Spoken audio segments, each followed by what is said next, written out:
पारिस्थितिकी तंत्र को दो भागों में बांटा जाता है, प्राकृतिक और कृत्रिम। कृत्रिम पारिस्थितिकी तंत्र में सबसे पहले आता है किसान का खेत, उसके बाद पार्क, तीसरा बगीचा, चौथा एक्वेरियम। एक्वेरियम समझते हैं ना, वही कांच का एक बना होता है जिसके भीतर रंग बिरंगे मछली जो दौड़ते हैं। वैसे एक्वेरियम बड़ा भी हो सकता है और छोटा भी हो सकता है। तो एक्वेरियम यानी कृत्रिम तरीके से जो मछली को रखा जाता है या कोई भी जलीय जीव को। तो खेत भी पारिस्थितिकी तंत्र है, पार्क भी पारिस्थितिकी तंत्र है, बगीचा भी पारिस्थितिकी तंत्र है, एक्वेरियम भी पारिस्थितिकी तंत्र है, लेकिन कैसा? आपको याद रखना पड़ेगा ये सब किसके अंतर्गत आते हैं? कृत्रिम पारिस्थितिकी तंत्र के। अब प्राकृतिक, प्राकृतिक को पुनः दो भागों में बांटा गया है। चलिए, और स्थलीय पारिस्थितिकी तंत्र। चलिए, और स्थलीय पारिस्थितिकी तंत्र। स्थलीय में जैसे आ गया वन, जैसे आ गया घास स्थल, जैसे आ गया मरुस्थल। मरुस्थल समझते हैं जी? वन कैसा पारिस्थितिकी तंत्र है, घास स्थल कैसा पारिस्थितिकी तंत्र है, मरुस्थल कैसा पारिस्थितिकी तंत्र। दूसरा कौन हो सकता है? चलिए, जलीय को भी दो भागों में बांटा गया है। जलीय को भी कितना भागों में? दो भागों में बांटा गया है।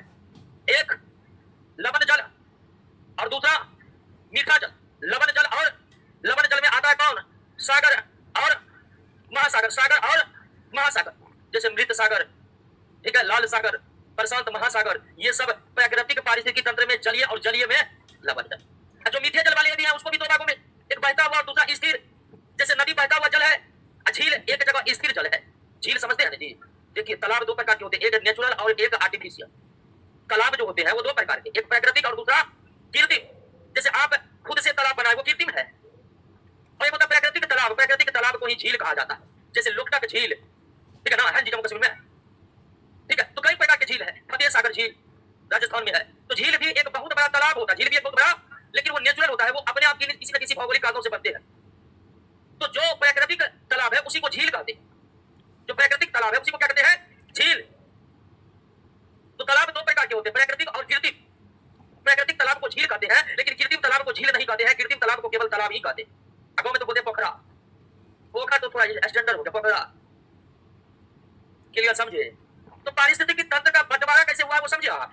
इसके बंटवारा में बहुत बड़ी चीज नहीं, अपने आप समझ में आ जाए कौन नेचुरल है और कौन आर्टिफिशियल है। याद रखना है कि चारों को ये क्या है। परीक्षा में कई बार आया है प्रश्न कि कृत्रिम पारिस्थितिकी तंत्र कौन है, कृत्रिम पारिस्थितिकी तंत्र कौन है? खेत, पार्क, बगीचा और कृत्रिम तालाब भी कृत्रिम पारिस्थितिकी तंत्र है, लेकिन झील। क्लियर हो गया? आप पारिस्थितिकी तंत्र के बंटवारा को एक बार ध्यानपूर्वक देखिए नोट में। पारिस्थितिकी तंत्र के बंटवारा को ध्यानपूर्वक एक बार नोट में देखिए, या पूरी तरह से उसे समझे कि नहीं।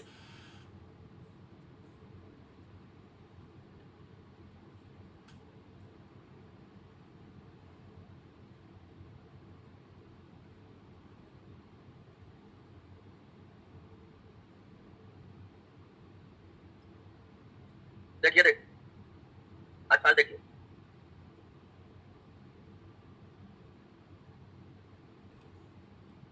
पंखा ये आवाज क्या कर रहा है? Cut cut cut cut cut cut cut कर रहा है।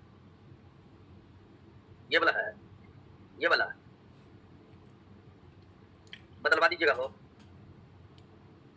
आप जानते हैं एक बात, ये जो तीन शब्द है, इन्वायरमेंट, इको और, इसमें कभी कभी कन्फ्यूजन पैदा हो जाता है।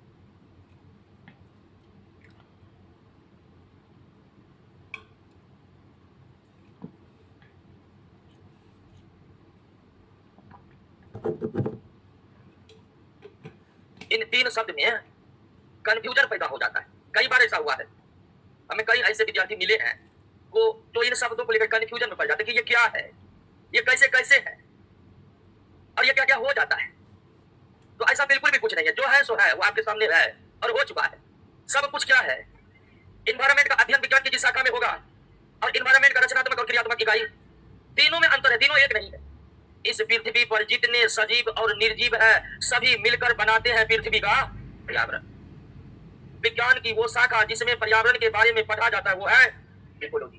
विशाल पर्यावरण की रचनात्मक और क्रियात्मक इकाई को इकोसिस्टम कहते हैं। इकोसिस्टम का कॉन्सेप्ट जीव वैज्ञानिकों ने इसलिए निकाला कि विशाल पर्यावरण को एक साथ समेट कर पढ़ना संभव है। इसीलिए विशाल पर्यावरण को जब हम टुकड़े टुकड़े में बांटते हैं तो क्या निकलता है? यानी पृथ्वी का सारा पारिस्थितिकी तंत्र मिलकर बनाते हैं पृथ्वी का। विज्ञान की वो शाखा जिसमें पर्यावरण और पारिस्थितिकी तंत्र के बारे में पढ़ा जाता है वो क्या है? इकोलॉजी में पर्यावरण के बारे में भी पढ़ा जाता है। और आपसे पूछेगा पारिस्थितिकी तंत्र का अध्ययन विज्ञान की किस शाखा में? पर्यावरण का अध्ययन विज्ञान की किस शाखा में? पर्यावरण की रचनात्मक क्रियात्मक इकाई सारा इकोसिस्टम मिलकर बनाता है। इकोसिस्टम किसका अंग है? विशाल पर्यावरण को जब टुकड़ों में तोड़ेंगे तो क्या चलेगा? क्लियर? अब आपको कभी कंफ्यूजन होगा, इन 3 शब्दों में कंफ्यूजन होगा, हो सकता है? बिल्कुल नहीं हो सकता। अब आइए दोस्तों, इकोसिस्टम, जिसको हिंदी में पारिस्थितिकी तंत्र या शॉर्ट में कहते हैं परितंत्र, इसके 2 मेन कंपोनेंट हैं। प्रत्येक इकोसिस्टम के 2 मेन कंपोनेंट होते हैं, एक एबायोटिक और दूसरा बायोटिक। हर पारिस्थितिकी तंत्र के 2 मुख्य घटक हैं, 2 मुख्य घटक, अजैविक और जैविक। हर पारिस्थितिकी तंत्र के मुख्य कितने घटक? तो कुल में कितना आ जाएगा? आप पढ़े हैं ना कि पर्यावरण के कुल 4 घटक और मुख्य, तो उसी पर्यावरण का हिस्सा कौन है? तो इसलिए परितंत्र के भी कुल 4 और मुख्य 2 घटक होंगे, जैविक और अजैविक। अजैविक का मतलब होता है दोस्तों क्या? निर्जीव। जैविक का मतलब होता है सजीव। निर्जीव का मतलब, अजैविक और निर्जीव दोनों एक दूसरे का पर्यायवाची है, पर्यायवाची। निर्जीव को ही अजैविक कहते हैं और सजीव को ही जैविक कहते हैं। समझ रहे हैं ना सब कुछ? ऐसे तो बहुत भारी लग रहा है, बिल्कुल भी नहीं होना चाहिए ऐसा। आसान तरीके से समझ रहे ना, रीडिंग मार कर आइए, तब जो चीज पढ़ाई हो रहा है उसको रीड करके आना, एकदम 2-4 बार खुद से पढ़ के आना, तब आपके लिए समझना क्या हो जाएगा? आसान हो जाएगा, बिल्कुल आसान हो जाएगा। तो जो सॉरी जितने भी इकोसिस्टम है, हर इकोसिस्टम के मुख्य कितने कंपोनेंट? तो कौन कौन? अजैविक और जैविक। अजैविक का मतलब, जैविक का मतलब जो कुछ निर्जीव है सब कुछ, जो कुछ निर्जीव है वही, जो कुछ सजीव है वही। अब ध्यान दीजिए कि इकोसिस्टम का जो अजैविक घटक है, इकोसिस्टम का जो अजैविक घटक है, एक बायोटिक कंपोनेंट है, उस अजैविक घटक को 3 भागों में बांटा जाता है। एक होता है भौतिक वातावरण, दूसरा होता है पोषक पदार्थ या पोषण, और तीसरा होता है जलवायु संबंधी कारक। भौतिक वातावरण में आता है मृदा, भौतिक वातावरण में आता है आपका, भौतिक वातावरण में आता है मृदा, वायु और जल। मृदा, वायु, जल भौतिक वातावरण के अंतर्गत आते हैं। पोषक पदार्थ के अंतर्गत जाते हैं, जैसे क्या? प्रोटीन, जैसे क्या? वसा, जैसे क्या? कार्बोहाइड्रेट, और इस सब का नाम आप सुने।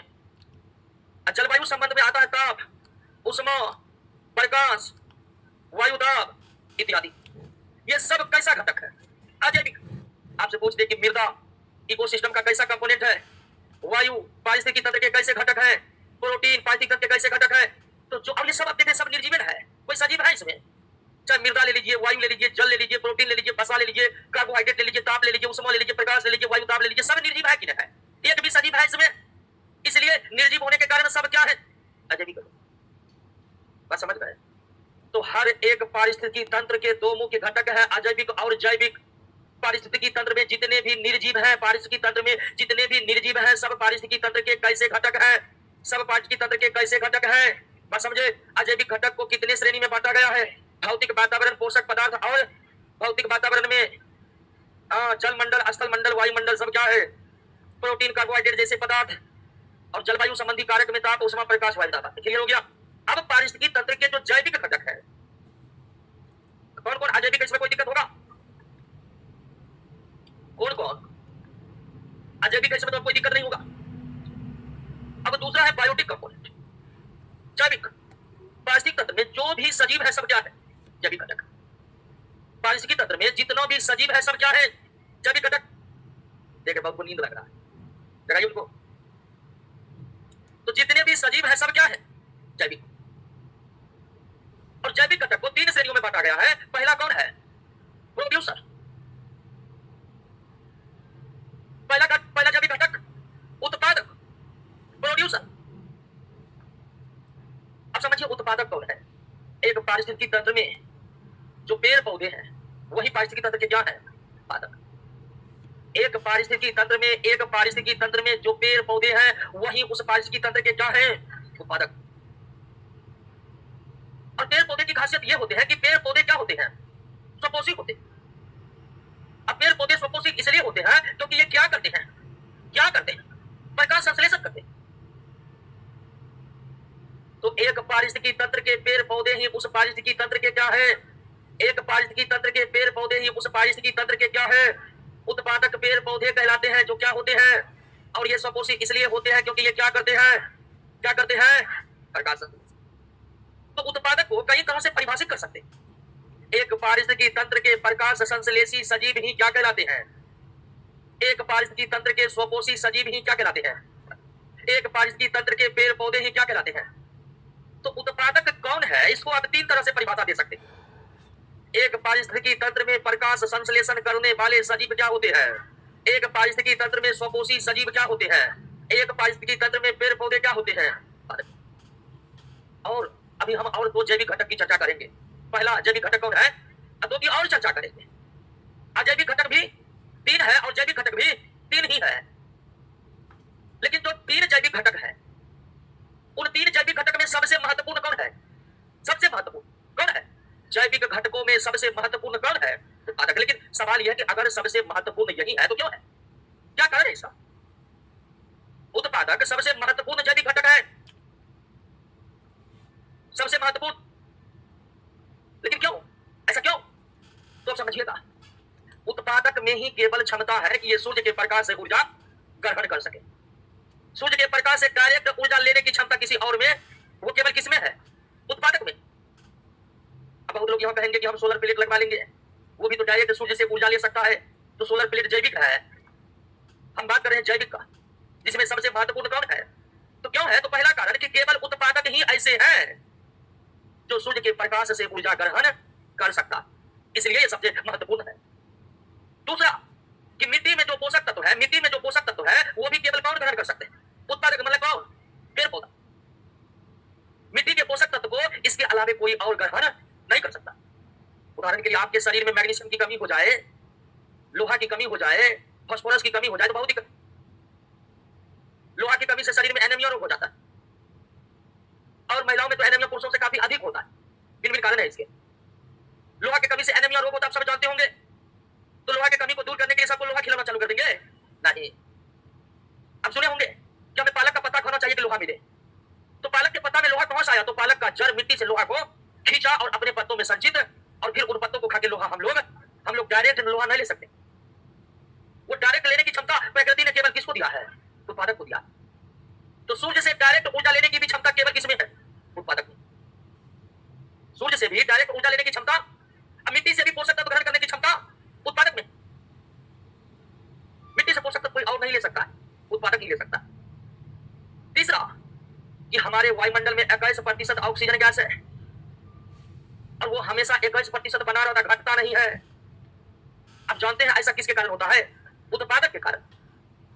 उत्पादक में क्षमता है क्या करने की, और प्रकाश संश्लेषण जब ये करता है तो कार्बन डाइऑक्साइड लेता है, ऑक्सीजन छोड़ता है, जिससे वातावरण में कभी ऑक्सीजन की समाप्ति। अगर उत्पादक नहीं रहेगा ना, सारा ऑक्सीजन धीरे धीरे करके पृथ्वी पर जा जाएगा, समाप्त, उसके बाद कोई नहीं बचेगा, सब मरेगा। किसके बगैर? उत्पादक के बगैर। बात समझ रहे हैं ना? तो उत्पादक सबसे महत्वपूर्ण जैविक घटक इसलिए है कि केवल यही सूर्य से ऊर्जा ले सकता है, केवल यही मिट्टी से पोषक तत्व ले सकता है, केवल यही वायुमंडल में ऑक्सीजन की मात्रा को बनाए रख सकता है। दूसरा कोई नहीं ऐसा काम कर सकता है।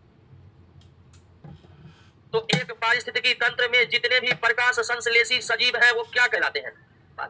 एक पारिस्थितिकी तंत्र में जितना स्वपोषी सजीव है वो क्या कहलाते हैं? एक पारिस्थितिकी तंत्र में जो पेड़ पौधे हैं वो क्या कहलाते हैं? सभी जैविक घटकों में सबसे महत्वपूर्ण कौन है, और उत्पादक सबसे महत्वपूर्ण क्यों है? इस बात को समझे तो एक बात पढ़िए तो नोट में।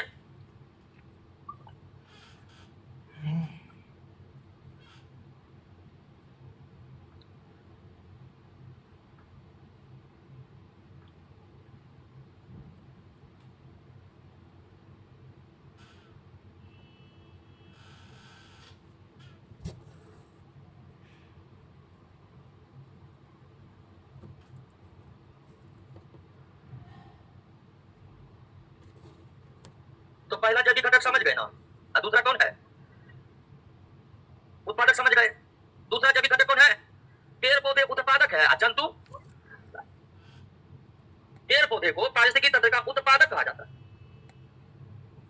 और जंतु को उपभोक्ता कहते हैं। जैसे हम लोग भी जंतु हैं, मतलब हम लोग भी क्या है? उपभोक्ता। और उपभोक्ता के कई श्रेणी है।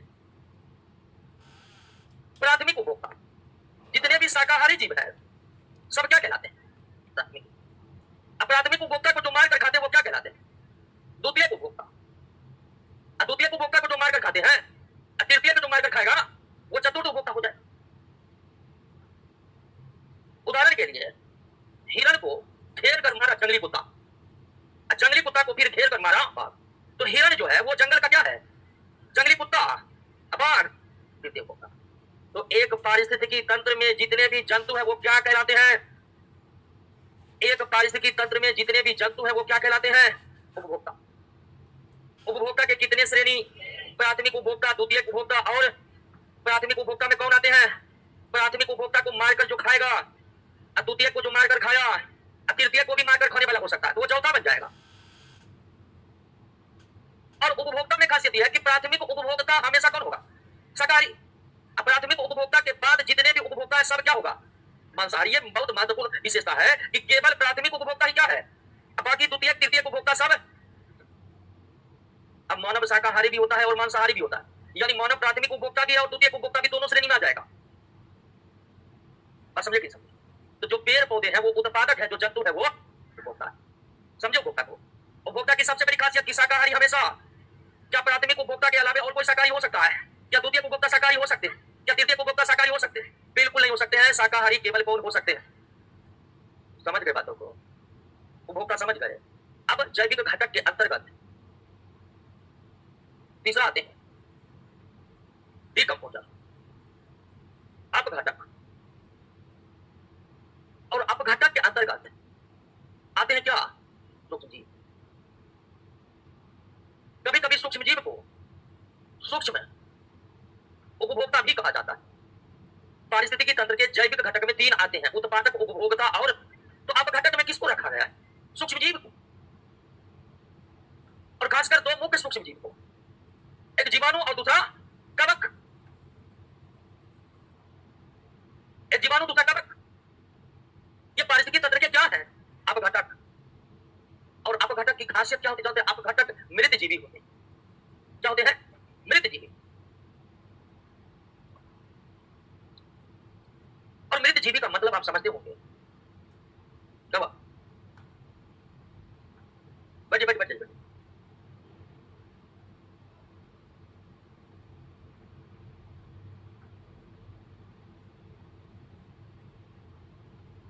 आइए अपघटक को समाप्त कर लेते, ध्यान दीजिए अपघटक पर। तबियत खराब हो गया।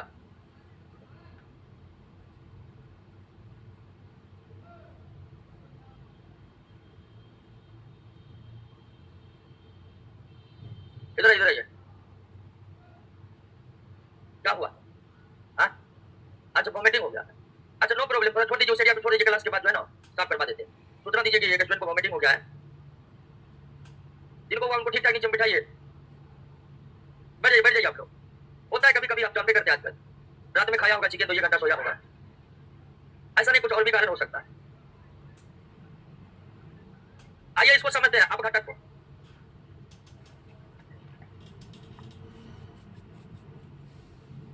अपघटक को समझिए। अपघटक को, अपघटक के अंतर्गत कौन आते हैं? सूक्ष्म जीव आते हैं। छोड़ दीजिए उस एरिया को, छोड़ दीजिए, आप अपघटक पर ध्यान दीजिए। तो अपघटक के अंतर्गत कौन आते हैं? सूक्ष्म जीव। और ये क्या होते हैं? मरे जीव जंतु या पेड़ पौधे के शरीर से भोजन प्राप्त करने वाले क्या कहते हैं? ऐसे सजीव जो मृत जंतु या मृत पौधा के शरीर से भोजन प्राप्त करता है उसे क्या कहते हैं? मृत जीवी कहते हैं। और अपघटक का यही काम है। अपघटक का काम है जब किसकी मृत्यु हो जाए, जब किसकी मृत्यु हो जाए, तो जब उत्पादक और उपभोक्ता की मृत्यु हो जाए, उनके शरीर को अपघटित कर पुनः किसमें मिला देना? मिट्टी में मिला देना। एक पारिस्थितिकी तंत्र में अपघटकों का काम होता है उत्पादक और उपभोक्ता के मृत शरीर को क्या करना? अपघटित करना। हम बोलचाल की भाषा बोले तो सराहना गलाना। सरा गलाकर मिट्टी में मिला देने का काम करते हैं कौन? अपघटक। यही काम है इसका। और ये बहुत महत्वपूर्ण है अपघटक। हालांकि आप ये तो जान गए कि सबसे महत्वपूर्ण तो उत्पादक है, लेकिन अपघटक भी कम महत्वपूर्ण नहीं है। अपघटक क्या करते जानते हैं? आपके सिस्टम कैसे चलता है, यानी इकोसिस्टम का सिस्टम। इकोसिस्टम का सिस्टम कैसे चलता है? मिट्टी में है तमाम प्रकार के पोषक तत्व, और ये ग्रहण करने की क्षमता है केवल किसको? पेड़ पौधा को। अब पेड़ पौधा से भोजन प्राप्त करते हैं कौन? अब फिर जब एक दिन पेड़ पौधा उपभोक्ता मरते हैं तो इसे भोजन के रूप में कौन इस्तेमाल करते हैं? अपघटक सब कुछ को पुनः सड़ा गलाकर किसमें मिला देते हैं? तो अपघटक का काम है जो कुछ भी मिट्टी से निकला उसे फिर मिट्टी में लाना। समझे क्या समझे? अब घटक का काम है कि जितना मिट्टी से निकला उतना फिर मिट्टी में डालना। अगर आप अपघटकों को हटा दीजिएगा तो कुछ ही समय के बाद मिट्टी अनुर्वर हो जाएगी, क्योंकि पेड़ पौधे मिट्टी से लगातार क्या खींच रहे हैं, इसलिए मिट्टी में लगातार भी पहुंचते रहना चाहिए। क्या अब वो काम कौन करते हैं? तो जब एक समय के बाद उत्पादक मर जाए, उपभोक्ता मर जाए, तो उसके मृत शरीर को अपघटक खाते हैं और फिर उनके शरीर का पोषक तत्व को कहां भेज देते हैं? मिट्टी में। हालांकि मानव अपवाद है, मानव जब मरते हैं तो उसका धार्मिक रीति रिवाजों के तहत अंतिम संस्कार होता है, लेकिन जंगल में हाथी, जंगली कुत्ता सब मरता है, उससे थोड़ी कुछ होता है, वो मिट्टी पर पड़ा रहता है। उपयोग कौन करते हैं? अब कुछ समय के बाद सारा कुछ इसमें मिल जाता है, मिट्टी में मिल जाता है, जो निकला वो आ गया। अगर अपघटक को हटा देंगे तो मिट्टी का पोषक तत्व धीरे धीरे क्या होने लगेगा? समाप्त होने लगेगा। इसलिए अपघटक बहुत जरूरी है। मिट्टी को तो छोड़िए, अपघटक नहीं रहेगा ना तो जो कुछ भी है पेड़ पौधा जीव जंतु वो मरेगा, वो कभी सड़ेगा ही नहीं, वैसे पर्यावरण में बदबू मारते रहेगा। ये तो अपघटक की सलाह लाकर मिट्टी में मिला देते हैं, बदबू को भी समाप्त कर देते हैं, पर्यावरण को साफ सुथरा रखते हैं। तो जैविक घटक तीन है: उत्पादक, उपभोक्ता और अपघटक। उत्पादक स्वपोषी है, उपभोक्ता परपोषी है और अपघटक मृतजीवी है। उत्पादक स्वपोषी है, उपभोक्ता परपोषी है और अपघटक मृतजीवी है। बस समझ गए? लेकिन इन सब में सबसे महत्वपूर्ण उत्पादक है, क्योंकि मिट्टी से पोषक तत्व लेने की क्षमता केवल उत्पादकों में है, सूर्य से डायरेक्ट ऊर्जा लेने की क्षमता केवल उत्पादकों में है। उपभोक्ता और अपघटक तो उस पर आश्रित है। उत्पादक नहीं रहेगा तो उपभोक्ता और अपघटक की दुनिया अपने आप मिट जाएगी। दोस्तों समझ गए? पारिस्थितिकी तंत्र समझे ना? मुख्य दो घटक है, जैविक और जैविक यानी सजीव, अजैविक यानी जैविक घटक भी तीन और अजैविक घटक भी तीन। क्लियर हो गया यहाँ तक? तो क्लास को यहीं पर विराम देते हैं, आगे कल देखेंगे। और अब शायद आहार श्रृंखला है ना जी, तो आप लोग पढ़ के आइए, जो भी क्लास होगा पढ़ के आइएगा। क्लियर? अब देखिए लगता है कि आवाज मेरा सही हो गया है क्या? आवाज को लेकर बहुत दिक्कत में थे, तो अब कोई दिक्कत नहीं हो गया है और पढ़ाई चल रहा है ना। मार्केट में एक नया तरह का ह्यूमर चलते रहता है कि इसके नोट से आया, उसके नोट से नहीं आया। जो भी हो, हम सिर्फ एक ही बात, अगर हमारे नोट से क्वेश्चन नहीं आएगा तो पटना का कोचिंग इंडस्ट्री है नहीं बढ़ जाएगा। और इस बात को हम बता रहे हैं कि ये हमें करें, ये विद्यार्थियों का कहना कि सबसे ज्यादा हम लोग पढ़ाते हैं। सबसे बड़ा सिलेबस अगर है तो वो ज्ञान बिंदु का है, चाहे बायोलॉजी हो कि चाहे हिस्ट्री हो, चाहे केमिस्ट्री हो कि चाहे पॉलिटी हो, सबसे बड़ा सिलेबस हम लोग डील करते हैं। अगर वहां से क्वेश्चन नहीं पूछ रहा है तब तो सवाल है कि कहीं से क्वेश्चन पूछ रहा है। ठीक है, तो लगातार मेहनत करते रहना है, किसी पर कोई भरोसा नहीं, खुद पर भरोसा रखना है। ये जो ह्यूमर उड़ाने वाले है कि नोट से नहीं पूछा, आप समझिए इतना नोट, मोटा नोट है कि सिलेबस के हर कोने का विस्तार से चर्चा की गई है। विद्यार्थी तो आरोप लगा देते कि इतना काहे पढ़ाता है। विद्यार्थियों का आरोप है कि बहुत पढ़ाया होता है, तो एक बात करें तो बहुत पढ़ाया तो नहीं होता, जितना होना चाहिए उतने होता है। और ऑब्जेक्टिव क्वेश्चन पर मेन फोकस करना है, रिवीजन करते समय ऑब्जेक्टिव क्वेश्चन पर पहले आना है, एक एक प्रश्न याद करना है। मिलते हैं कल के क्लास में।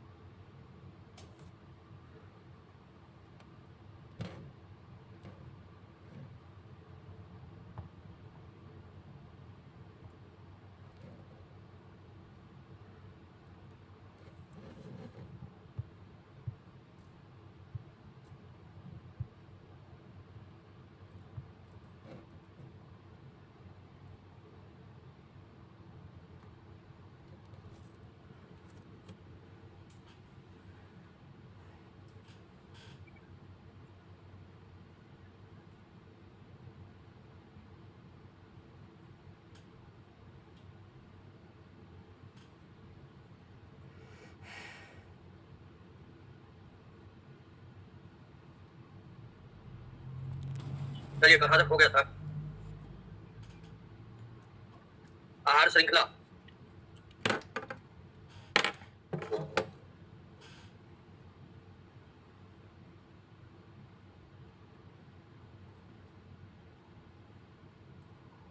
चलिए अब ध्यान दीजिए सब।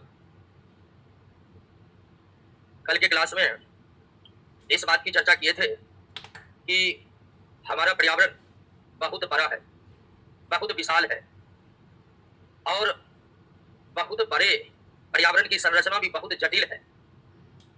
और यही कारण है कि अत्यंत विशाल पर्यावरण होने के कारण वैज्ञानिकों ने पर्यावरण को इकोसिस्टम में डिवाइड किया है। पर्यावरण की रचनात्मक और क्रियात्मक इकाई को ही पारिस्थितिकी तंत्र कहते हैं। पारिस्थितिकी तंत्र को अंग्रेजी में इकोसिस्टम कहते हैं। तो कल के क्लास में हम इकोसिस्टम को समझे थे और ये बात आप समझिए कि इकोसिस्टम यानी पारिस्थितिकी तंत्र का कॉन्सेप्ट इसलिए लाया गया ताकि विशाल पर्यावरण को आसानी से समझा जा सके। तो हम पर्यावरण को समझने के लिए उन्हें पारिस्थितिकी तंत्र में डिवाइड कर देते और हर एक पारिस्थितिकी तंत्र की 3 प्रमुख विशेषताओं पर भी चर्चा किए थे। पारिस्थितिकी तंत्र खुला तंत्र है या बंद तंत्र? पारिस्थितिकी तंत्र एक खुला तंत्र है। आज एक नए टॉपिक पर आते हैं, यह है फूड चेन, आहार श्रृंखला। फूड चेन यानी आहार श्रृंखला। आहार श्रृंखला क्या है? कल के ही क्लास में आप ये देखे थे कि किसी भी पारिस्थितिकी तंत्र में उत्पादक होते हैं, जिसको अंग्रेजी में कहते हैं प्रोड्यूसर होते हैं, उपभोक्ता होते हैं, जिसको अंग्रेजी में कंज्यूमर कहते हैं, और अपघटक भी होते हैं, जिसके अंतर्गत सूक्ष्म जीव आते हैं। अब किसी भी पारिस्थितिकी तंत्र में जो उत्पादक हैं और भिन्न भिन्न तरह के उपभोक्ता हैं, ये दोनों एक दूसरे पर निर्भर हैं भोजन के लिए। एक पारिस्थितिकी तंत्र में जो उपभोक्ता होते हैं वे अपने भोजन के लिए निर्भर रहते हैं किस पर? उत्पादक पर निर्भर रहते हैं। कैसे निर्भर रहते हैं उसको एक एग्जांपल से हम समझते हैं।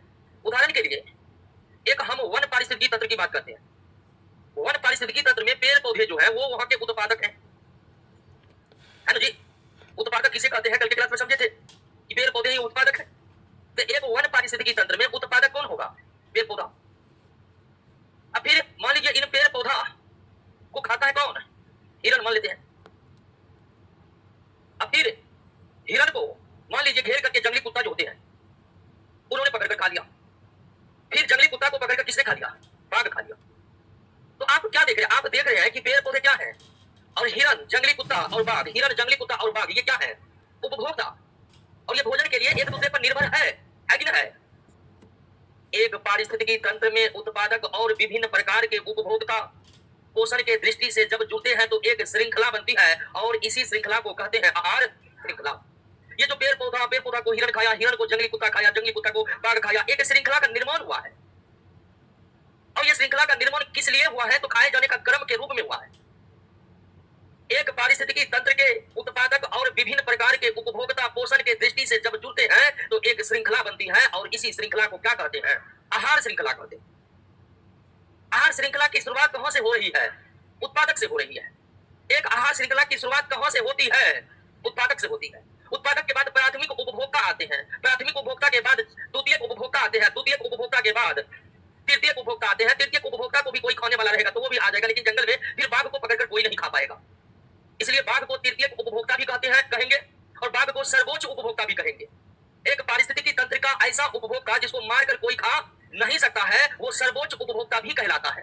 बाघ को कोई नहीं मारकर खा पाएगा। ये अलग बात है कि बाघ खुद में लड़ाई करके घायल होकर मर जाए, लेकिन बाघ का शिकार जंगल में कोई नहीं कर पाएगा। समझे? तो ऐसे उपभोक्ता जिसको कोई और खाने वाला नहीं है उसे सर्वोच्च उपभोक्ता भी कहते हैं। ये तृतीयक उपभोक्ता भी है और सर्वोच्च उपभोक्ता भी है। क्लियर है? बात समझ गए? एक पारिस्थितिकी तंत्र में उत्पादक और उपभोक्ता पोषण के दृष्टिकोण से जब जुड़ते हैं तो एक श्रृंखला बनती है और इसी श्रृंखला को क्या कहते हैं? आहार श्रृंखला, जिसकी शुरुआत कहां से होती है? उत्पादक से होती है, फिर शाकाहारी, उसके बाद मांसाहारी। ठीक उसी तरह हम एक दूसरे पारिस्थितिकी तंत्र को लेते हैं, घास स्थल परितंत्र, ग्रास लैंड इकोसिस्टम। घास स्थल पारिस्थितिकी तंत्र में घास जो है वो उत्पादक की भूमिका में है। इस घास के पत्ते को खाएगा टिड्डा। ठीक है? टिड्डा एक प्रकार का कीट है। टिड्डा को पकड़कर खाएगा मेढक, मेढक को पकड़कर खाएगा सांप, सांप को पकड़कर खाएगा बाज, और बाज को पकड़कर कोई खा नहीं सकता है दोस्तों। एक घास स्थल पारिस्थितिकी तंत्र में जो ये श्रृंखलाएं देख रहे हैं आप, जो एक दूसरे के खाए जाने के कारण निर्मित हुआ है, इसी श्रृंखला को हम कहेंगे क्या? आहार श्रृंखला। बात समझ गए ना? आहार श्रृंखला क्या समझ गए? कोई दिक्कत नहीं। भिन्न भिन्न पारिस्थितिकी तंत्र में खाए जाने वाले जीवों की जो श्रृंखला बनती है उसे क्या कहते हैं? और आहार श्रृंखला की शुरुआत उत्पादक से होती है, पेड़ पौधों से होती है और सर्वोच्च उपभोक्ता पर आकर समाप्त हो जाता है। अब जब हम आहार श्रृंखला की बात करते हैं तो उसमें केवल उत्पादक को रखते हैं और उपभोक्ता को रखते हैं, अपघटक को शामिल नहीं करते। एक पारिस्थितिकी तंत्र में अपघटक होते हैं कि नहीं, जिसके अंतर्गत सूक्ष्म जीव आते। तो आहार श्रृंखला में अपघटकों को स्थान नहीं दिया गया है। इस आहार श्रृंखला में शामिल है उत्पादक और विभिन्न प्रकार के उपभोक्ता। और आहार श्रृंखला की एक खासियत देखिए कि इसमें सबसे ज्यादा संख्या होती है किसकी? उत्पादक की। सबसे ज्यादा संख्या में आहार श्रृंखला में कौन होते हैं? उत्पादक होते हैं। और जैसे जैसे हम आगे बढ़ते हैं संख्या घटती जाती है, संख्या घटती जाती है, और जो सबसे अंत में होते हैं उसकी संख्या सबसे कम होती है। एक आहार श्रृंखला में सबसे ज्यादा संख्या में कौन होते हैं? उत्पादक। अब ये घास स्थल की बात हो रही थी, वहां उत्पादक घास है। वन की बात हो रही थी तो वहां उत्पादक बड़े आकार के पेड़ पौधे थे। तो एक आहार श्रृंखला में सबसे ज्यादा संख्या होती है किसकी? उत्पादकों की। उसके बाद धीरे धीरे संख्या क्या होने लगती है? घटने लगती है। घास से कम संख्या होगा किसका? टिड्डा से कम संख्या, मेढक से कम संख्या, असौप से कम संख्या, बाज का। तो दो प्रश्न यहां से बन सकते हैं। किसी भी आहार श्रृंखला में सबसे कम संख्या किसकी होती है? सर्वोच्च उपभोक्ता की। सर्वोच्च सर्वोच्च उपभोक्ता समझे कि नहीं समझे? सर्वोच्च उपभोक्ता उसे कहते हैं जिसको मारकर और कोई खा, जिसको मारकर और कोई खा। एक आहार श्रृंखला में सबसे सबसे कम संख्या होती है सर्वोच्च उपभोक्ता की, और सबसे अधिक संख्या होती है उत्पादक की। सबसे अधिक संख्या होती है। क्लियर हो गया? समझे? अब अब ध्यान दीजिए दोस्तों कि किसी भी पारिस्थितिकी तंत्र में आहार श्रृंखला केवल एक नहीं होता है। किसी भी पारिस्थितिकी तंत्र में केवल एक आहार श्रृंखला नहीं होती है। पारिस्थितिकी तंत्र में एक से अधिक आहार श्रृंखलाएं होती है। एक से अधिक। जैसे हम बात कर रहे हैं वन पारिस्थितिकी तंत्र का, तो क्या वन पारिस्थितिकी तंत्र में केवल यही एक श्रृंखला बनेगी? नहीं। हो सकता है कि पेड़ पौधे को पेड़ पौधे को पेड़ पौधे को खाने वाला खरगोश भी हो सकता है वन में। हो सकता है कि हो सकता? अब फिर खरगोश को भी मारकर कौन खा ले? जंगली कुत्ता खा ले। बस समझे कि नहीं समझे? हो सकता है पेड़ पौधा को डायरेक्ट कौन खा रहा है? हाथी खा रहा है, और हाथी को घेर कर कौन मार दिया? बाघ मार दिया। यहाँ वन पारिस्थितिकी तंत्र में कितना आहार श्रृंखला दिख रहा है आपको? तीन। एक, दो, तीन। तो क्या किसी भी पारिस्थितिकी तंत्र में केवल एक आहार श्रृंखला होती है? नहीं। किसी भी पारिस्थितिकी तंत्र में एक से अधिक आहार श्रृंखलाएं होती है। एक से अधिक आहार श्रृंखलाएं होती है। क्लियर समझे आहार श्रृंखला को? समझे कि समझे? फिर से समझिए। विभिन्न प्रकार के पारिस्थितिकी तंत्र में उपभोक्ता उत्पादकों से अपने भोजन के लिए जुड़े रहते हैं। भिन्न भिन्न पारिस्थितिकी तंत्र में उत्पादक उपभोक्ता खाए जाने के दृष्टि से जो क्रम बनाते हैं उसे क्या कहते हैं? आहार श्रृंखला कहते हैं, जिसकी शुरुआत उत्पादकों से होती है और सर्वोच्च उपभोक्ता पर आकर समाप्त हो जाती है। आहार श्रृंखला की शुरुआत उत्पादकों से होती है और सर्वोच्च उपभोक्ता पर आकर समाप्त हो जाती है। किसी भी आहार श्रृंखला में सबसे ज्यादा संख्या उत्पादकों की होती है और सबसे कम संख्या सर्वोच्च उपभोक्ता की होती है। किसी भी पारिस्थितिकी तंत्र में केवल एक आहार श्रृंखलाएं नहीं होती है, बल्कि एक से अधिक आहार श्रृंखलाएं होती है। एक से अधिक आहार श्रृंखलाएं होती है। बात समझ गए? अब ध्यान दीजिए दोस्तों कि कभी कभी कभी कभी आहार श्रृंखला का निर्माण कुछ अलग तरह से भी होता है। कभी कभी जब बात करें, उदाहरण के लिए कहीं पर कूड़ा कचरा का ढेर पड़ा हुआ है, तो कूड़ा कचरा को खाने के लिए भिन्न भिन्न प्रकार के कीट आ जाते हैं। पहले छोटे कीट आते हैं, फिर उसको खाने के लिए बड़े कीट आते हैं, और फिर बड़े कीट को खाने के लिए पक्षी आ जाते हैं। यहाँ पर भी आप देख रहे हैं कि आहार श्रृंखला बन गया है। बन गया है कि नहीं बन गया है? तो कभी कभी आहार श्रृंखला की शुरुआत कहां से हो जाती है? कूड़े करकट से हो जाती है। कहीं पर कूड़ा करकट फेंका हुआ, उसको खाने के लिए छोटे छोटे कीट पहुंच जाते हैं, फिर उस छोटे छोटे कीट को खाने के लिए बड़े कीट पहुंच जाते हैं, फिर बड़े कीट को खाने के लिए पक्षी पहुंच जाते हैं। और इस तरह से एक नए तरह की आहार श्रृंखला की शुरुआत कहां से हो जाती है? इस तरह से एक नए प्रकार की आहार श्रृंखला की शुरुआत कहां से हो जाती है? कूड़ा करकट से हो जाती है। और इस तरह के आहार श्रृंखला को अपरद आहार श्रृंखला कहते हैं। क्या कहते हैं?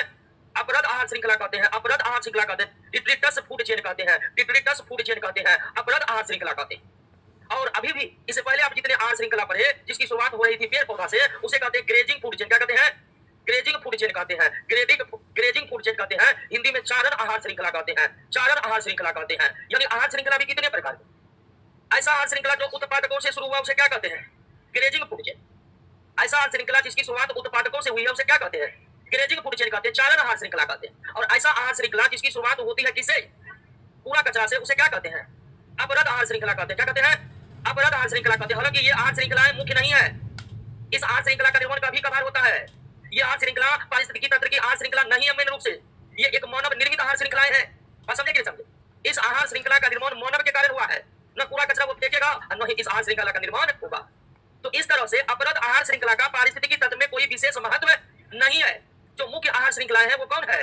चारण आहार श्रृंखला है, जिसकी शुरुआत कहां से होती है? उत्पादक से होती है, यानी पेड़ पौधों से होती है। बात समझ गए? कोई दिक्कत नहीं ना? आहार श्रृंखला समझ गए?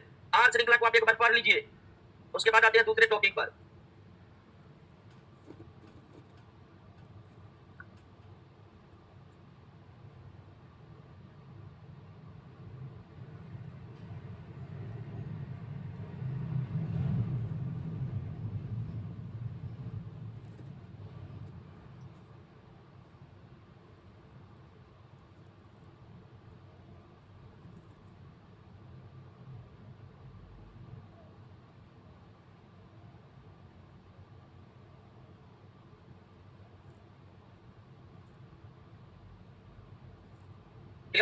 तो यहाँ श्रृंखला को दिखाते हैं ना, किसी भी पारिस्थितिकी तंत्र में आहार श्रृंखला कहाँ से शुरू होगा?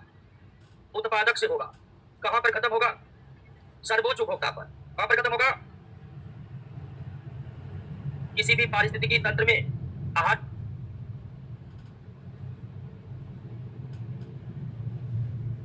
क्लियर? चलिए आहार श्रृंखला में कोई दिक्कत रही ना? किसी भी पारिस्थितिकी तंत्र में आहार श्रृंखला कहाँ से शुरू होगा? उत्पादक से होगा। कहाँ पर खत्म होगा? सर्वोच्च उपभोक्ता पर। कहाँ पर खत्म होगा? सर्वोच्च उपभोक्ता। क्या किसी पारिस्थितिकी तंत्र में केवल एक आहार श्रृंखला होती है? एक से अधिक। पारिस्थितिकी तंत्र में जितना अधिक आहार श्रृंखला होगा वो पारिस्थितिकी तंत्र उतना ही अच्छा माना जाएगा।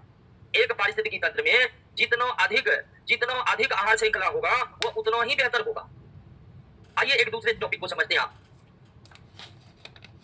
Trophic level.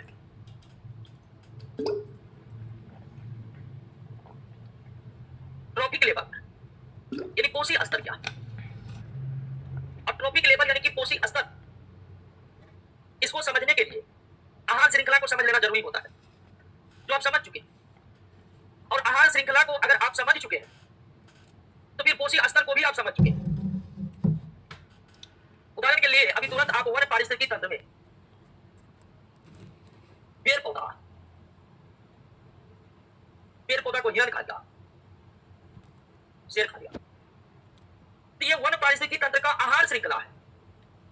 और एक आहार श्रृंखला के प्रत्येक स्तर को ही क्या कहते हैं? किसी भी आहार श्रृंखला के प्रत्येक स्तर को ही क्या कहते हैं? पोषी स्तर। अब यहाँ पर आहार श्रृंखला है, यहाँ पर कितना लेवल है? 3 लेवल है। फर्स्ट सेकंड थर्ड 3 लेवल है और तीनों लेवल को क्या कहेंगे? पोषी स्तर। यानी ये पेड़ पौधा हो गया प्रथम पोषी स्तर, ये हिरण हो गया द्वितीय पोषी स्तर, और ये शेर हो गया तृतीय पोषी स्तर। तो आहार श्रृंखला पर ही आधारित है कौन? पोषी स्तर। आहार श्रृंखला पर ही आधारित है कौन? पोषी स्तर। एक आहार श्रृंखला के हर एक लेवल को ही ट्रॉफिक लेवल कहते हैं। किसी भी पारिस्थितिकी तंत्र के आहार श्रृंखला के हर एक लेवल को ही क्या कहते हैं? ट्रॉफिक लेवल, हिंदी में पोषी स्तर। ठीक उसी तरह तालाब पारिस्थितिकी तंत्र की बात करें तो तालाब पारिस्थितिकी तंत्र में उत्पादक कौन होते हैं? शैवाल, जिसे पादप प्लवक भी कहते हैं। शैवाल को खाते हैं छोटे छोटे प्रोटोजोआ, प्रोटोजोआ को जंतु प्लवक भी कहते हैं। फिर छोटी मछली, और छोटी मछली को खा लेता है बड़ी मछली। अब ये एक आहार श्रृंखला है किसका? तालाब का। अब इस आहार श्रृंखला में 1 2 3 4 कितने लेवल है? हर एक लेवल ट्रॉफिक लेवल कहलाएगा। हर एक लेवल ट्रॉफिक लेवल कहलाएगा। प्रथम पोषी स्तर, द्वितीय पोषी स्तर, तृतीय पोषी स्तर, चौथा पोषी स्तर, पांचवा पोषी स्तर भी संभव है। बस समझ गए?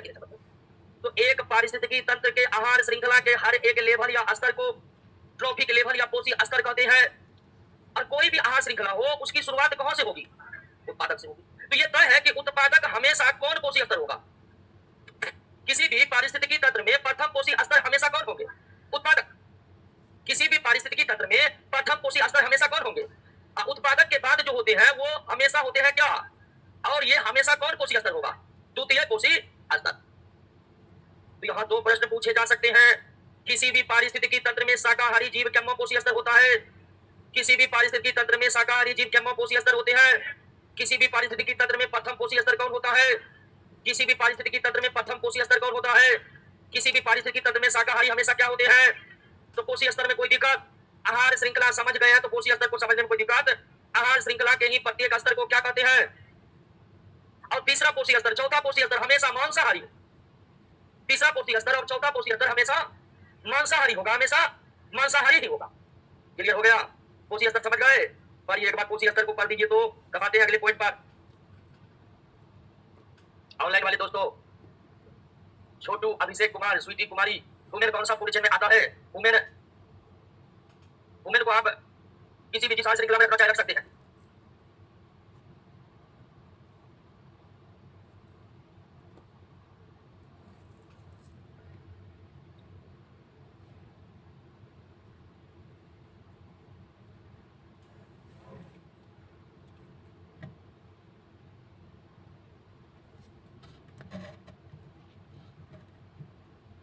क्लियर? टॉपिक लेवल समझ गए? आइए अगला समझते हैं। फूड वेब यानी आहार जाल। आहार जाल क्या है? इससे पहले जो आहार श्रृंखलाएं हम पढ़ रहे थे, तो आहार श्रृंखला जब पढ़ रहे थे तो एक बात तो क्लियर कर लिए कि एक पारिस्थितिकी तंत्र में केवल एक आहार श्रृंखलाएं नहीं होती। एक पारिस्थितिकी तंत्र में केवल एक आहार श्रृंखलाएं नहीं होती है, एक से अधिक आहार श्रृंखलाएं होती है। लेकिन एक पारिस्थितिकी तंत्र में जितने भी आहार श्रृंखलाएं होती है वो आपस में जुड़ी होती है, एक दूसरे से अलग नहीं रहती है। किसी भी पारिस्थितिकी तंत्र में केवल एक नहीं बल्कि एक से अधिक आहार श्रृंखलाएं होती, और एक पारिस्थितिकी तंत्र में जितने आहार श्रृंखलाएं होती है वो आपस में जुड़ी रहती है। उदाहरण से हम समझते हैं, जैसे कि घास स्थल पारिस्थितिकी तंत्र, इसमें घास को खा लिया टिड्डा, टिड्डा को खा लिया मेढक, मेढक को खा लिया सांप, सांप को खा लिया बाज। अब ये एक घास स्थल पारिस्थितिकी तंत्र की आहार श्रृंखला है। घास स्थल समझते हैं जी? अब भूगोल में पढ़े होंगे, पेरेरी, पंपास, ये सब बड़े बड़े घास स्थल का नाम अनेक बड़े पढ़िएगा। अब हो सकता है कि घास स्थल में घास को खाने वाला कौन हो? चूहा हो। चूहा को खाने वाला कौन हो? ये भी संभव है, चूहा भी हो सकते हैं। या हो सकता है इस घास स्थल पारिस्थितिकी तंत्र में घास को खाने वाला कौन हो? खरगोश हो। खरगोश को डायरेक्ट कौन उड़ा ले जाए? बाज। आप देख रहे हैं कि यहाँ पर कितने पारिस्थितिकी तंत्र हो चुके हैं? कितने पारिस्थितिकी तंत्र? 3 है। लेकिन 3 पारिस्थितिकी तंत्र एक दूसरे से जुड़े हैं कि अलग अलग है? जुड़े हैं। एक पारिस्थितिकी तंत्र के सभी आहार श्रृंखलाएं आपस में जुड़ करके क्या बनाते हैं? ये जो 3 आहार श्रृंखलाएं आप देख रहे हैं, ये जो 3 आहार श्रृंखलाएं आप देख रहे हैं, ये आपस में जुड़ करके क्या बना लिया है? आहार जाल। एक पारिस्थितिकी तंत्र में जितने भी आहार श्रृंखलाएं होते हैं वो आपस में जुड़े रहते हैं। पारिस्थितिकी तंत्र की सभी आहार श्रृंखलाएं आपस में जुड़ करके क्या बनाते हैं? पारिस्थितिकी तंत्र में सभी आहार श्रृंखलाएं जुड़कर क्या बनाते हैं? आहार जाल। क्लियर हो गया? अब ध्यान दीजिए कि एक पारिस्थितिकी तंत्र में एक से अधिक आहार श्रृंखलाएं होती है। एक पारिस्थितिकी तंत्र में एक से अधिक आहार श्रृंखलाएं होती है, लेकिन एक पारिस्थितिकी तंत्र में केवल एक आहार जाल होती है। एक पारिस्थितिकी तंत्र में आहार जाल केवल एक होगा। आहार जाल बड़ा छोटा हो सकता है। जैसे यहाँ के आहार जाल में कितने आहार श्रृंखलाएं? हो सकता है आहार जाल में 10 आहार श्रृंखलाएं हैं, 15 आहार श्रृंखलाएं हैं, ये हो सकता है। लेकिन किसी भी पारिस्थितिकी तंत्र में आहार जाल केवल एक होते हैं। किसी भी पारिस्थितिकी तंत्र में आहार जाल केवल एक होते हैं। ध्यान दीजिए, किसी भी पारिस्थितिकी तंत्र में आहार श्रृंखला एक से अधिक होती है, परंतु आहार जाल केवल, किसी भी पारिस्थितिकी तंत्र में आहार श्रृंखला एक से अधिक होती है, लेकिन आहार जाल केवल एक होता है। आहार जाल जितना ज्यादा जटिल होगा, जटिल का मतलब उसमें ज्यादा से ज्यादा आहार श्रृंखलाएं। एक पारिस्थितिकी तंत्र का आहार जाल जितना उलझा हुआ है, समझिए वो पारिस्थितिकी तंत्र उतना बेहतर है। घने जंगल का आहार जाल बहुत जटिल होता है, उसमें इतने आहार श्रृंखलाएं जुड़ी होती है कि उसको करना मुश्किल हो सकता है। तो एक बेहतर पारिस्थितिकी तंत्र, एक संतुलित पारिस्थितिकी तंत्र की यह विशेषता होती है कि उसका आहार जाल बहुत ही ज्यादा जटिल होता है। आहार जाल बहुत ज्यादा जटिल होने का मायने ये हुए कि उसमें ज्यादा से ज्यादा आहार श्रृंखलाएं हैं। तो एक पारिस्थितिकी तंत्र में आहार श्रृंखला एक से अधिक होगा, लेकिन आहार जाल के बारे बात समझ गए? आहार जाल समझ गए?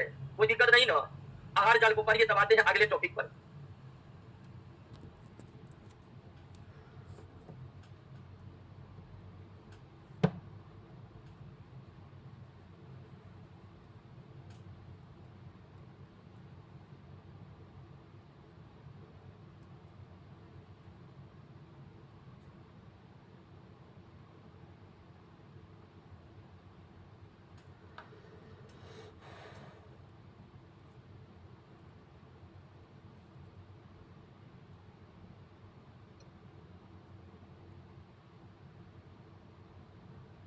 क्लियर? आइए समझते हैं अब एनर्जी फ्लो को। ऊर्जा का प्रवाह किसी भी पारिस्थितिक तंत्र का जीवित बने रहने के लिए ऊर्जा का होना आवश्यक है। एक पारिस्थितिकी तंत्र लगातार जीवित बना रहे, इसके लिए पारिस्थितिकी तंत्र को ऊर्जा की आवश्यकता होती है, वो भी लगातार। और कल की क्लास में हम ये समझ चुके थे कि एक नहीं, हर एक पारिस्थितिकी तंत्र के लिए ऊर्जा का एकमात्र स्रोत कौन है? एक पारिस्थितिकी तंत्र, एक पारिस्थितिकी तंत्र के लिए ऊर्जा का एकमात्र और प्राथमिक स्रोत कौन है? सूर्य है। यही ऊर्जा का मेन स्रोत। लेकिन सूर्य से ऊर्जा प्राप्त करने की क्षमता सब में नहीं है, केवल पेड़ पौधे में। एक पारिस्थितिकी तंत्र के लिए ऊर्जा का एकमात्र और मुख्य स्रोत सूर्य है, लेकिन सूर्य से ऊर्जा प्राप्त करने की क्षमता प्रकृति ने केवल पेड़ पौधों को दिया है। सब सूर्य से ऊर्जा प्राप्त नहीं कर सकता है। उदाहरण के तौर पर हम लोग ऊर्जा प्राप्त करने के लिए भोजन करते हैं। पेड़ पौधे को भोजन की कोई आवश्यकता, उसका भोजन डायरेक्ट बन जाता है सूर्य के प्रकाश से। तो सूर्य ऊर्जा का मुख्य स्रोत है किसी भी पारिस्थितिकी तंत्र के लिए, और इनसे ऊर्जा प्राप्त करते हैं कौन? पेड़ पौधा। जो पारिस्थितिकी तंत्र के क्या होते हैं, अब फिर पेड़ पौधे को खाकर ऊर्जा प्राप्त करते हैं कौन? उपभोक्ता। उपभोक्ता में प्राथमिक उपभोक्ता के बाद द्वितीय उपभोक्ता, द्वितीय के बाद तृतीय, तृतीय के बाद चतुर्थ उपभोक्ता। अब फिर उत्पादक उपभोक्ता दोनों मर जाए तब इसको खाता है कौन? अपघटक खाता है। कौन खाता है? अपघटक खाता है। तो एक पारिस्थितिकी तंत्र में ऊर्जा का मुख्य स्रोत कौन है? सूर्य है। और सूर्य से ऊर्जा कौन प्राप्त करते हैं? पेड़ पौधा। फिर पेड़ पौधे से ऊर्जा उपभोक्ता प्राप्त करते हैं। कैसे? तो शाकाहारी खाता है, पेड़ का उत्पाद, पत्ते फल ये सब शाकाहारी खाएगा, फिर शाकाहारी को मारकर मांसाहारी खाएगा, फिर एक मांसाहारी को मारकर दूसरा मांसाहारी खाएगा, दूसरा मांसाहारी को मारकर तीसरा मांसाहारी खाएगा। तो मांसाहारी जीवों को भी ऊर्जा प्राप्त हो रहा है किससे? लेकिन अप्रत्यक्ष तरीके से। अब ये मांसाहारी को पेड़ पौधे से ऊर्जा नहीं मिल रहा है, क्योंकि मांसाहारी शाकाहारी को मारकर खा रहा है और शाकाहारी पेड़ पौधा खा रहा है, इसलिए मांसाहारी को भी अप्रत्यक्ष तरीके से पेड़ पौधे से ऊर्जा प्राप्त हो रही है। तो एक पारिस्थितिकी तंत्र में एनर्जी फ्लो कैसे होता है समझे? एक पारिस्थितिकी तंत्र में ऊर्जा का एकमात्र प्राथमिक स्रोत कौन है? सूर्य से ऊर्जा प्राप्त कौन किया? पेड़ पौधे से ऊर्जा प्राप्त कौन किया? उत्पादक और उपभोक्ता के मरने के उपरांत तो उसी के मृत शरीर से ऊर्जा कौन प्राप्त किया? तो इस तरह से एनर्जी फ्लो होता है एक पारिस्थितिकी तंत्र में। अब पारिस्थितिकी तंत्र में एनर्जी फ्लो का कुछ फैक्ट समझ लीजिए। अब ये समझिए कि एनर्जी फ्लो कैसे हो रहा है, लेकिन इसका फैक्ट को समझिए, एनर्जी फ्लो के फैक्ट को, तथ्य को। सबसे पहले एक पारिस्थितिकी तंत्र में ऊर्जा का प्रवाह लगातार होता है, कभी रुकता नहीं है। एक पारिस्थितिकी तंत्र में ऊर्जा का प्रवाह लगातार होता है, कभी रुकता, रुकेगा तो समझिए चला गया, खत्म। तो पारिस्थितिकी तंत्र में ऊर्जा का प्रवाह किस रूप में होता है? लगातार होता है, लगातार, ये कभी रुकता नहीं है। एक पारिस्थितिकी तंत्र में ऊर्जा का प्रवाह लगातार होता है और ऊर्जा का प्रवाह एक दिशीय होता है। ये देख रहे हैं, पेड़ पौधा से उपभोक्ता से, सूर्य से, पेड़ पौधा से, प्राथमिक से, तो ऊर्जा का प्रवाह एक दिशा में बढ़ेगा। ऐसा है कि हिरण को फिर मारेगा पीपल का पेड़ घेर कर और हिरण से ऊर्जा प्राप्त करेगा पेड़, ये संभव है? तो एक पारिस्थितिकी तंत्र में ऊर्जा का प्रवाह एक ही दिशा में होता है और वो दिशा होती है उत्पादक से उपभोक्ताओं की ओर। एक पारिस्थितिकी तंत्र में ऊर्जा का प्रवाह एक दिशीय होता है और वो दिशा होती है उत्पादक से उपभोक्ताओं की ओर। क्लियर हुआ? तो किसी भी पारिस्थितिकी तंत्र में ऊर्जा का प्रवाह लगातार होता है, किसी भी पारिस्थितिकी तंत्र में ऊर्जा का प्रवाह एक दिशीय होता है, किसी भी पारिस्थितिकी तंत्र में ऊर्जा का प्रवाह ऊर्जा संरक्षण नियम या उष्मा गतिकी के नियम के अनुरूप होता है। आप ऊर्जा संरक्षण का सिद्धांत पढ़े होंगे फिजिक्स में, या नहीं पढ़े होंगे फिजिक्स पढ़ेंगे तो आपको पता चलेगा। तो एक प्रश्न यह भी आता है कि पारिस्थितिकी तंत्र में, एक पारिस्थितिकी तंत्र में ऊर्जा के प्रवाह के दरमियान क्या ऊर्जा संरक्षण नियमों का पालन होता है? बिल्कुल होता है। क्या ऊर्जा प्रवाह के दौरान उष्मा गतिकी के नियमों का पालन होता है? बिल्कुल होता है। ऊर्जा प्रवाह के दौरान ऊर्जा संरक्षण नियमों का भी पालन होता है और उष्मा गतिकी के नियमों का पालन होता है। लॉ ऑफ थर्मोडायनामिक्स ये हीट का नियम है, तो वास्तव में ये ऊर्जा संरक्षण का नियम इसमें समाहित है। यानी ये लाइन बोल दी तो निश्चित तौर पर ये लाइन इसमें शामिल रहता है। बात समझ गए? कोई दिक्कत? तो किसी भी पारिस्थितिकी तंत्र में ऊर्जा का प्रवाह लगातार होता है, किसी भी पारिस्थितिकी तंत्र में ऊर्जा का प्रवाह एक दिशीय होता है, किसी भी पारिस्थितिकी तंत्र में ऊर्जा प्रवाह के दौरान ऊर्जा संरक्षण नियमों का पालन होता है या उष्मा गतिकी के नियमों का पालन होता है। अब यह समझिए कि एक पारिस्थितिकी तंत्र में सबसे ज्यादा ऊर्जा किसके पास होता है? उत्पादक के पास। प्रवाह हो रहा है एक दिशा में, वो भी लगातार, और ऊर्जा संरक्षण नियमों का पालन होते हुए, इस स्थिति में सबसे ज्यादा ऊर्जा किसके पास होता है? उत्पादक के पास। जैसे जैसे ऊर्जा आगे बढ़ते जाती है, ऊर्जा का मान घटते जाता है।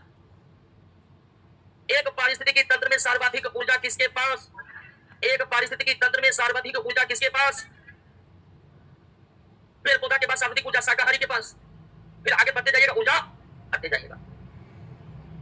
बात समझ गए? तो एक पारिस्थितिकी तंत्र में ऊर्जा का प्रवाह लगातार होता है। एक पारिस्थितिकी तंत्र में ऊर्जा का प्रवाह एक दिशीय होता है। एक पारिस्थितिकी तंत्र में ऊर्जा का प्रवाह के दौरान ऊर्जा संरक्षण नियमों का, एक पारिस्थितिकी तंत्र में सर्वाधिक ऊर्जा उत्पादकों के पास होता है, सर्वाधिक ऊर्जा उत्पादकों का। अब ध्यान दीजिए कि हम पढ़ेंगे लिंडमैन का नियम।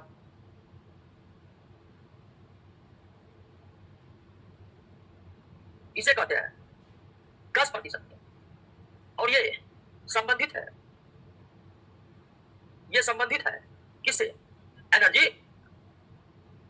एक नियम जो प्रसिद्ध वैज्ञानिक लिंडमैन ने प्रतिपादित किया, और इनका नियम किस नाम से जाना जाता है? 10% नियम। और लिंडमैन का 10% नियम किससे रिलेटेड है? एनर्जी फ्लो से। पारिस्थितिकी तंत्र में ऊर्जा के प्रवाह से संबंधित है 10% का नियम। अब यह नियम क्या कहता है? यह नियम कहता है कि ऊर्जा का प्रवाह जो एक दिशीय होता है, उदाहरण के लिए हम वन पारिस्थितिकी तंत्र को ही ले ले, पेड़ पौधा को हिरन, तेंदुआ, ध्यान दिए, ये एक पारिस्थितिकी तंत्र का आहार श्रृंखला है। और आहार श्रृंखला जिस रूप में, इसी रूप में एनर्जी फ्लो भी होता है एक दिशीय। तो लिंडमैन का नियम कहता है कि एक कोशीय स्तर से दूसरे कोशीय स्तर में ऊर्जा का ट्रांसफर केवल कितना प्रतिशत? 10%। 90% ऊर्जा उपयोग हो जाता है भिन्न भिन्न कार्यों में। यानी हिरन खाएगा किसको? तो पेड़ पौधा को जितना ऊर्जा है उसका 10% जाएगा किसमें? अब बाकी 90% का उपयोग स्वयं कौन करेगा? पेड़ पौधा करेगा। अब फिर तेंदुआ पकड़ कर खाएगा किसको? हिरन को। तो हिरन में जितनी ऊर्जा है उसका 10% ही जाएगा किसमें? और 90% ऊर्जा स्वयं कौन उपयोग करेगा? हिरन। तेंदुआ को मारकर कौन खाएगा? तो तेंदुआ के पास जितना एनर्जी है उसका 10% जाएगा किसमें? शेर में। बाकी 90% स्वयं कौन करेगा? तो एक कोशीय स्तर से दूसरे कोशीय स्तर में ऊर्जा का स्थानांतरण केवल कितना प्रतिशत? 10% ही होता है, और 90% ऊर्जा वो स्वयं उपभोग करते हैं। लिंडमैन ने अपने नियमों में इस बात की पुष्टि की है कि एक कोशीय स्तर से दूसरे कोशीय स्तर जब ऊर्जा का ट्रांसफर होता है तो केवल कितना होता है? केवल 10% होता है, शेष 90% ऊर्जा वे स्वयं उपभोग करते हैं। उदाहरण के तौर पर अगर मान लीजिए कि पेड़ पौधा के पास कितना जूल ऊर्जा है, तो हिरन के पास मात्र जाएगा कितना? 10 जूल। 90 जूल स्वयं कौन उपयोग करेगा? अब 10 का 10% कितना होता है जी? 10 का 10% 1, यानी तेंदुआ के पास मात्र कितना ऊर्जा जाएगा? 1 जूल। अब 1 का 10% कितना होता है जी? 0 पॉइंट। तो यानी शेर के पास कितना जूल ऊर्जा जाएगा? तो लिंडमैन का नियम कहता है कि अगर 100 जूल ऊर्जा पेड़ पौधा के पास है तो 10 जूल ऊर्जा किसको मिलेगा? 1 जूल ऊर्जा किसको मिलेगा? 0.1 जूल ऊर्जा। 90% ऊर्जा वे स्वयं उपभोग करेगा, स्वयं। अब आप कहिएगा कि ये 10% शेर को मिलेगा, शेर को क्या होगा? शेर को बहुत ही कुछ होगा, क्योंकि शेर की संख्या ही बहुत कम है। फिर आपको कहिए इतना ऊर्जा पेड़ पौधा लेकर क्या करेगा? पेड़ पौधा की संख्या बहुत ज्यादा, इसलिए ऊर्जा चाहिए उसको बहुत ज्यादा। धीरे धीरे ऊर्जा घट रही है, तो आपको ये भी समझना होगा कि संख्या भी क्या हो रही है।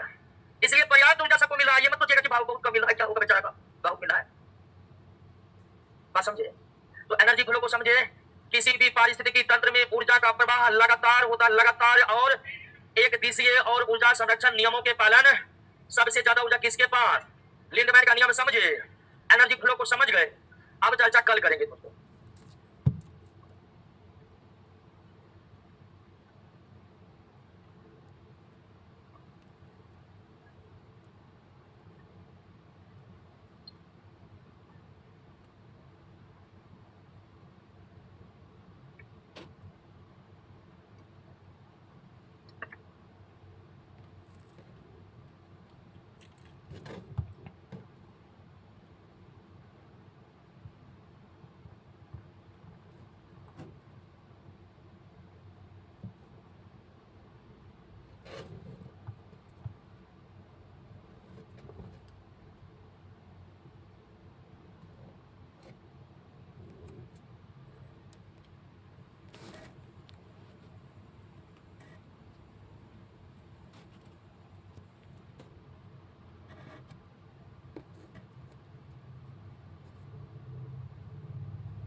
कहां तक हो गया था?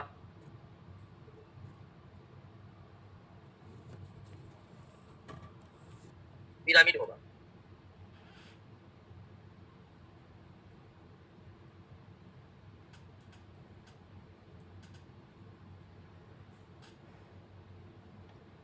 आइए समझिए इसको, इकोलॉजिकल पिरामिड, हिंदी में भी इसे पिरामिड ही कहते हैं, यानी पारिस्थितिकी पिरामिड।